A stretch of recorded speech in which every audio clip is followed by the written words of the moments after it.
The rules were simple. 15 questions, 3 wild cards, £1 million up for grabs. For years, hundreds of contestants have made it this far, some with impeccable knowledge, others by pure luck, but all with one thing in common: they play alone.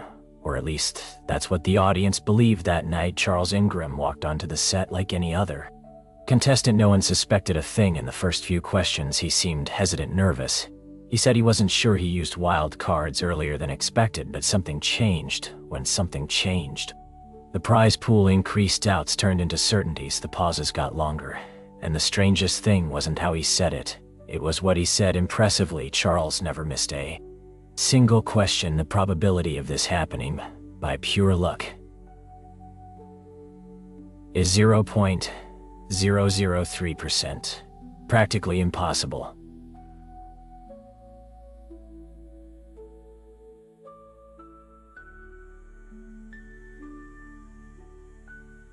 A carefully executed plan, a deception constructed in seconds, a fraud that hinged on a single detail, something so simple, so mundane, that no one noticed at first, a shot every time. Ingram said the correct option. Someone in the audience coughed. Sounds so natural that it went unnoticed at first, but not by the production, because when they reviewed the recordings, the pattern was undeniable. The microphones picked up more than 30 suspicious coughs. Music.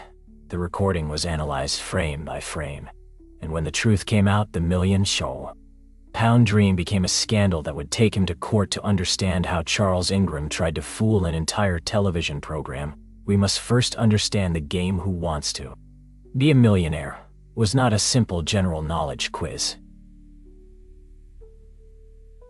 It was a psychological battle, a clash between knowledge, pressure, and fear. The rules were simple: 8 people, but only one could sit in the hot seat. To sit in the hot seat, you had to win the finger fastest. When you got to the hot seat, there were 15 questions, 4 answer options, 3 wild cards, and each correct answer doubled the amount of money, from a negligible figure to a sum that would change your life forever. You could take all the time you wanted, minutes, hours, and although that sounds like an advantage, in reality, it was a psychological trap, because the more time passed, the bigger the buy. The late 90s, Who Wants to Be a Millionaire was a worldwide phenomenon. In the UK, millions of people would gather in front of their televisions to watch it.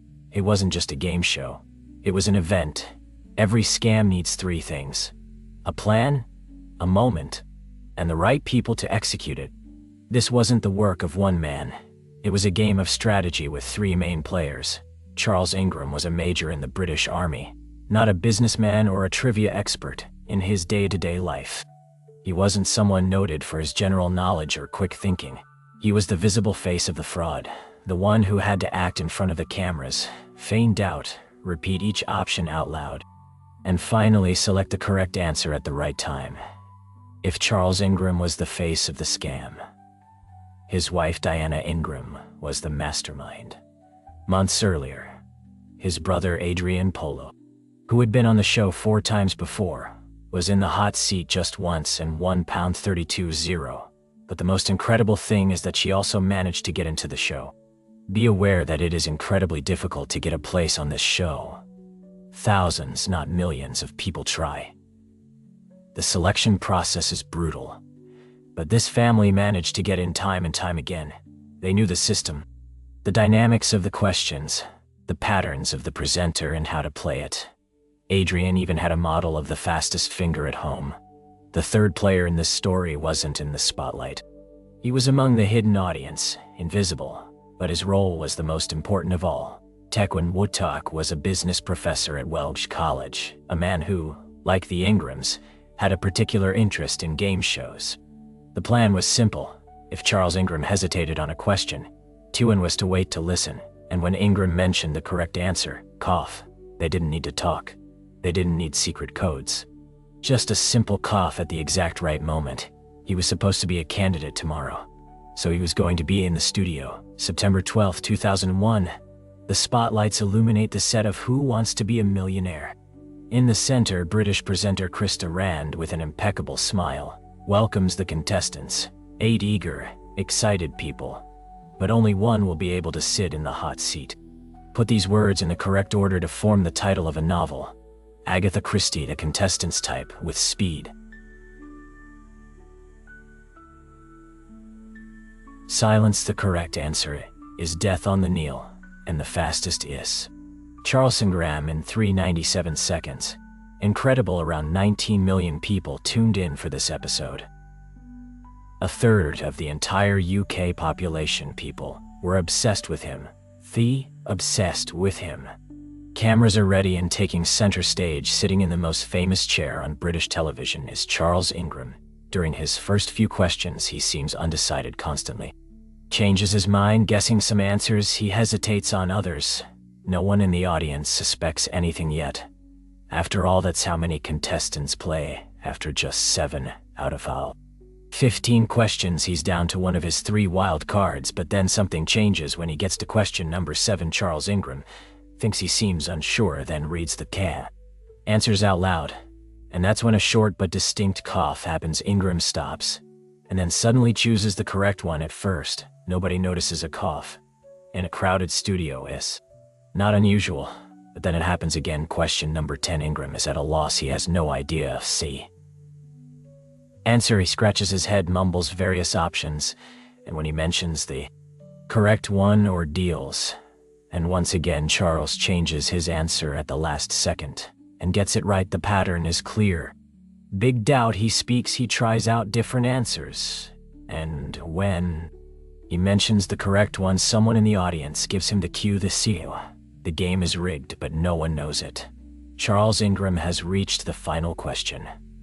One answer separates him from £1 million. The question is complicated. A number 1 followed by 100 zeros is known as Ingram. He has no idea. He says it out loud. He considers options without any certainty. But then he enters the audience. One last cough. Charles stops, changes position, leans slightly forward, looks at the screen once more, and suddenly, as if a divine revelation had fallen upon him, he chooses the correct answer.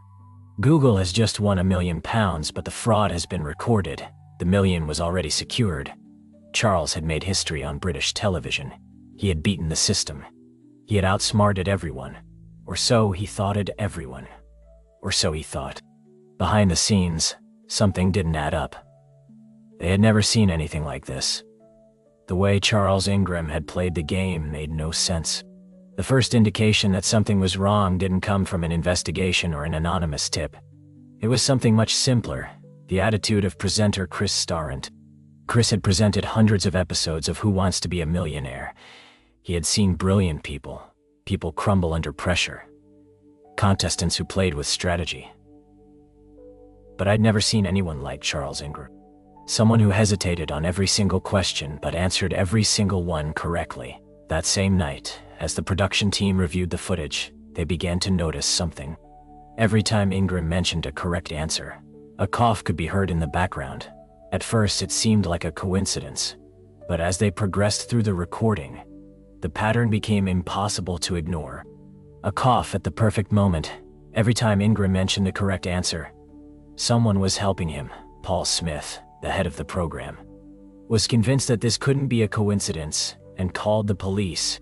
The company behind the program held the check for 8 days for processing. Meanwhile, Smith and the technicians went back and looked at their footage. They decided to analyze every second of the recording. The sound engineers isolated the audio tracks and listened to each of Ingram's answers again and again, and there it was. Every time Ingram hesitated, a cough. When he mentioned an incorrect answer, nothing. As they increased the volume of the audio, they were able to identify where the coughs were coming from. Virtually all of them originated from a single point in the audience. Taken Waddock's seat, the case was closed. But now came the most difficult to face them. On September 19, 2001. Charles Ingram receives an unexpected call. I think I should just get straight to the point and effectively say what is a pre-prepared statement here. I have to tell you that we have suspicions from the recording of last. When the news broke, the press exploded it. His face was plastered all over the British media. Charles and his wife denied everything. They said there was no fraud, that the coughs were just a coincidence, but the evidence was overwhelming. And when the recording was analyzed by experts, it was clear that it had not been a fluke. They had made the most basic mistake in any fraud. Leave evidence. They didn't need a confession. They didn't need witnesses. All the prosecution had to do was let the recording speak for itself. The fraud was out in the open. Now there was only one question. What would be their punishment? March 3, 2003, London at Southwark County Court. The most high-profile fraud case in the history of British television is about to begin. The defendants: Charles Ingram, his wife Diana, and Tegan Whitetalk. The prosecution is straightforward and devastating. Charles Ingram did not win the £1,000 on his own merits. His victory was a carefully planned fraud-led prosecutor. Nicholas Hillar stands up, looks at the jury, and in a firm voice says, "All you need to know is on this video." The lights go down, the screen comes on. And there you have it. It's a pattern. It's clear it's fraud. After 4 weeks of trial on April 7, 2003, the jury returns to the courtroom. The defendants stand up. Charles, Diana, and Graham clasp hands. Tegan keeps his eyes fixed on the table. The judge pronounces the words that Jare show one dealer, Judge Ward, and shout how I might be made, will seal their fate. Guilty of fraud, Charles Ingram and his wife are sentenced to 18 months suspended prison. Tegan Whitetalk gets 12 months. This means they would not go to jail unless they commit another crime during this period. As Charles Ingram leaves the court, the cameras surround him. He covers his face. Diana takes his arm. They do not say a single word. His dream of being a millionaire is over. His life will never be the same. The verdict was clearly guilty. But the real sentence was about to begin. Charles Ingram would not set foot in prison. But his life was over as he knew it. The British press tore him apart. For weeks, he was the face of every front page, the butt of every joke. The interviews didn't stop. The memes didn't either. In a matter of days, his name was no longer just that of a former Mitar and TV contestant. He became a national joke. The British Army dismissed him.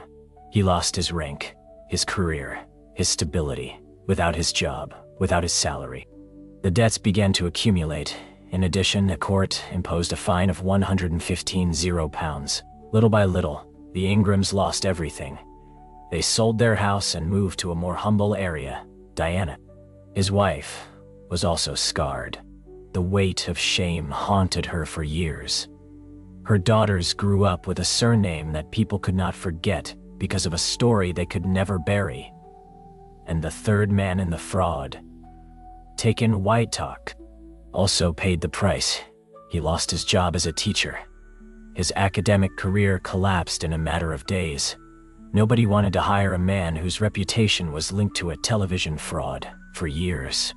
Charles accepted the offer of reality TV. He even appeared on game shows.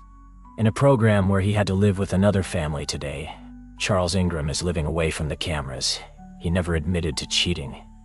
He never changed his story for him. It was all a setup, an unfair trial, a disproportionate sentence. The story of Charles Ingram is not just that of a fraud, but of a man who bet everything for glory and lost. This channel is new, and the idea is to bring more stories like this every week. So if you like this type of content, subscribe for more. A Behind of Enigmas.